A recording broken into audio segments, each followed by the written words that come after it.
गुलाम 1998 की भारतीय हिंदी भाषा की एक्शन फिल्म है जिसका निर्देशन विक्रम भट्ट ने किया था और इसमें आमिर खान और रानी मुखर्जी मुख्य भूमिकाओं में नजर आए हैं।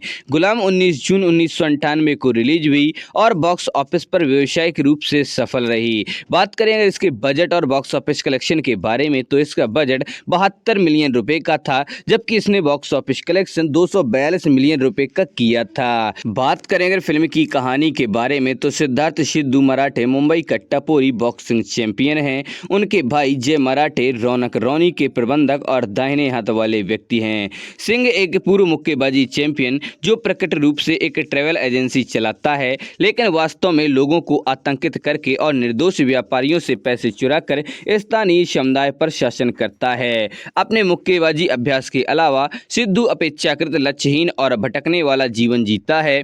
अपने खाली समय में वह दोस्तों के साथ घूमता है, कभी कभी अमीर लोगों से पैसे चुराता है। सिद्धू आर्थिक रूप से अपने बड़े भाई जय पर निर्भर है जो रौनक सिंह के घर में रहता है, लेकिन कभी कभार सिद्धू से मिलने जाता है और उसकी आर्थिक मदद भी करता है। शुरुआती दृश्य में एक महिला वकील फातिमा मैडम को छोटे मोटे चोरी के आरोपों के खिलाफ अदालत में सिद्धू का बचाव करते हुए दिखाया गया है।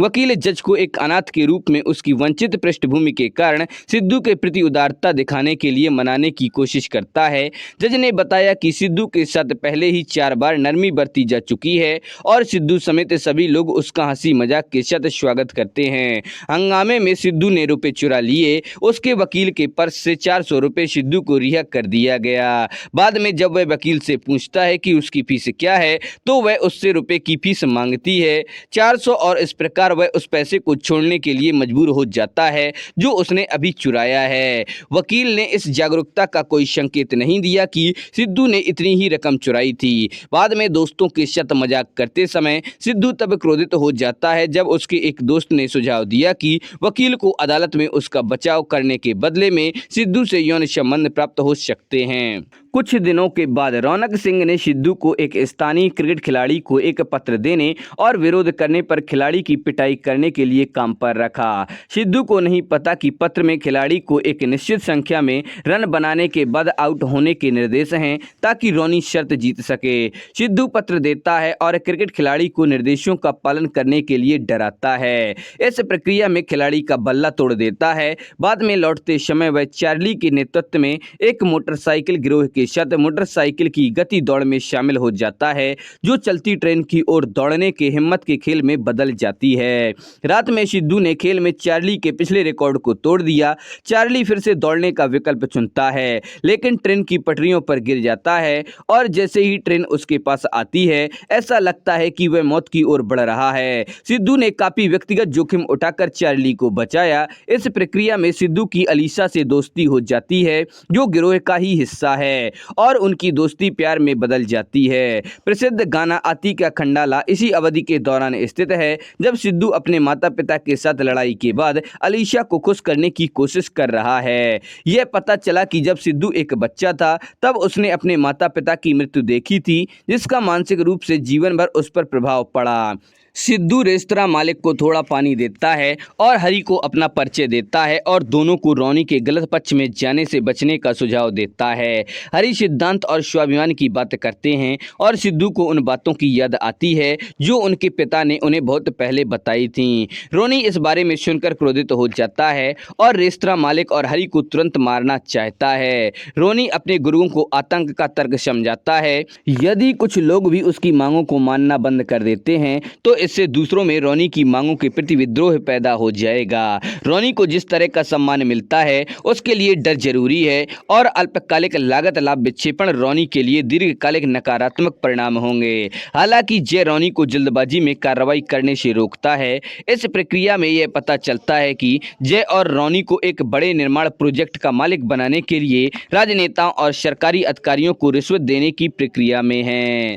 फिर भी रौनी को बैठक के दौरान इन घटनाओं के बारे में पता चलता है और वह क्रोधित हो जाता है। वह सिद्धू से कहता है कि वह हरी और उसके बीच एक बैठक की व्यवस्था करे ताकि रोनी हरी को इन गतिविधियों से दूर कर सके।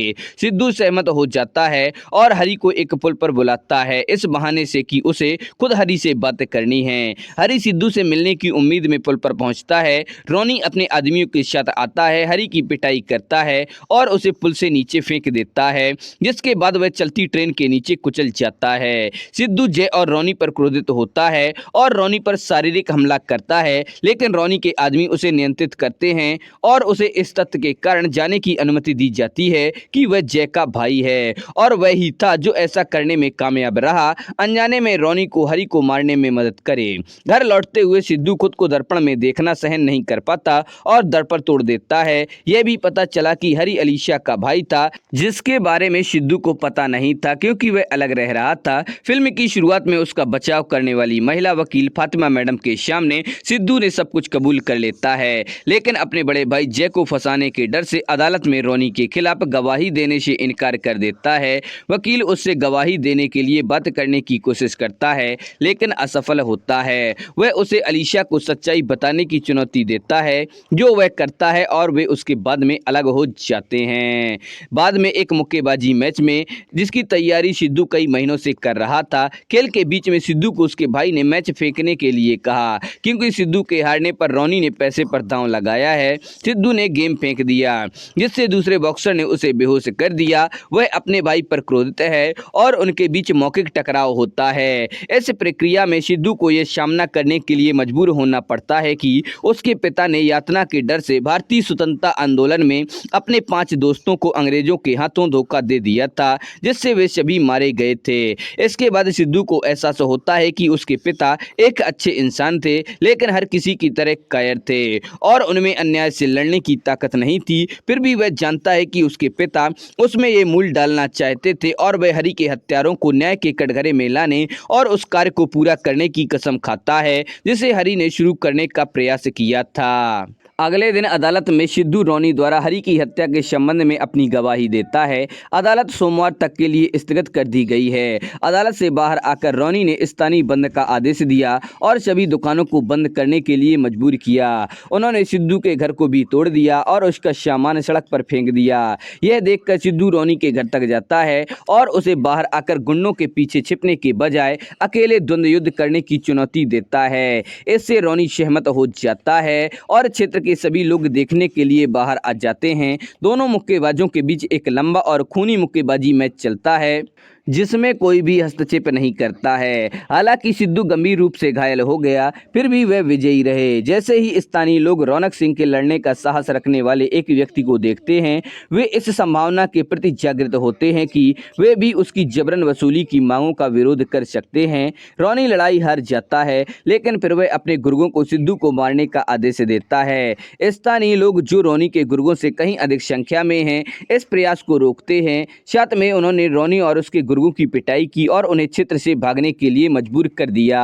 बात करें अगर फिल्म के मुख्य कलाकारों के बारे में, तो आमिर खान सिद्धार्थ मराठे सिद्धू के रूप में, रानी मुखर्जी अलीशा मफतलाल के रूप में, दीपक तिजोरी चार्ली के रूप में, शरद सक्सेना रौनक रोनी के रूप में, अक्षय आनंद हरिहर हरी के रूप में, रजत कपूर जय मराठे सिद्धार्थ के भाई के रूप में, मीता वशिष्ठ सिद्धार्थ की वकील फातिमा मैडम के रूप में, दलीप ताहिल सिद्धार्थ के पिता विश्वनाथ मराठे के रूप में, राजू खेर अलीशा के पिता अशोक मफतलाल के रूप में, आशुतोष राणा श्याम सुंदर अग्रवाल के रूप में, कमलेश ओझा अविनाश के रूप में, दयाशंकर पांडे अमीन हाजी ब्लैक टाइगर के रूप में, पृथ्वी जुत्थी शेख शामी राहुल सिंह आदि सभी लोगों ने काम किया है। बात करें अगर फिल्म के गीत संगीत के बारे में, तो संगीत जतिन ललित द्वारा रचा गया था। गीत का संचालन इंदिवर, नितिन रायकवार, समीर और विनोद महेंद्र ने किया था। इस फिल्म में कुल 6 गाने हैं। पहला है आंखों से तूने ये क्या कह दिया, इसको कुमार शानू और अलका याग्निक ने गाया है। दूसरा है जादू है तेरा ही जादू, इसको कुमार शानू और अलका याग्निक ने गाया है। तीसरा है अब नाम मोहब्बत के, इसको उदित नारायण और अलका याग्निक ने गाया है।